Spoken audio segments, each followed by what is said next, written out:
મહાકુંભમાં નેપાળના શ્રદ્ધાળુઓએ ગંગાજળ ભરી પશુપતિનાથ માટે પ્રાર્થના કરી।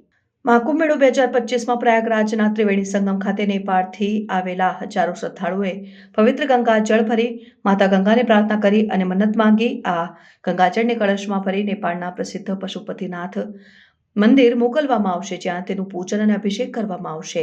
ગંગાજળને પશુપતિનાથ મંદિરમાં ચડાવવાનું પૌરાણિક અને આધ્યાત્મિક મહત્વ છે, જે ભારત અને નેપાળની સંસ્કૃતિ તથા ધાર્મિક એકતાનું પ્રતીક છે। ગંગા નદીને બંને દેશોમાં માતા અને પવિત્ર સ્ત્રોત તરીકે માનવામાં આવે છે અને તેમનું જળ શિવની ઉપાસનામાં શ્રેષ્ઠ માનવામાં આવે છે। શ્રદ્ધાળુઓએ ભાવનાત્મક લાગણીઓ વ્યક્ત કરી અને મહાદેવની કૃપા અને પરિવારની સુખ સમૃદ્ધિ માટે પ્રાર્થના કરી।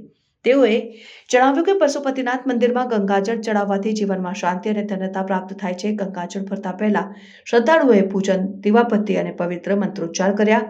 પરંપરાગત વસ્ત્રોમાં શ્રદ્ધાળુઓ પોતાના કળશો અને પાત્રોમાં ગંગાજળ ભરી રહ્યા હતા અને જે વિવિધ પવિત્ર કળશમાં ભરી નેપાળ લઈ જવામાં આવશે। હિન્દુ પરંપરામાં ગંગાજળ પવિત્રતા અને શુદ્ધિના ઉત્તમ સ્ત્રોત તરીકે માનવામાં આવે છે અને તે પશુપતિનાથ મંદિરમાં અભિષેક માટે ઉપયોગ થાય છે।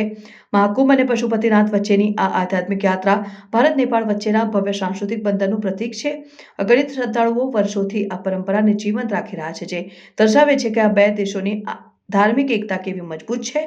જેમ જેમ ગંગાજળનો કળશ પશુપતિનાથ તરફ થયો તેમ એમાં લાખો શ્રદ્ધાળુઓની આસ્થાની ઉર્જા અને ભક્તિ સમાઈ ગઈ, જે આધ્યાત્મિક સંસ્કૃતિના સંવાદનો અવિભાજ્ય ભાગ છે।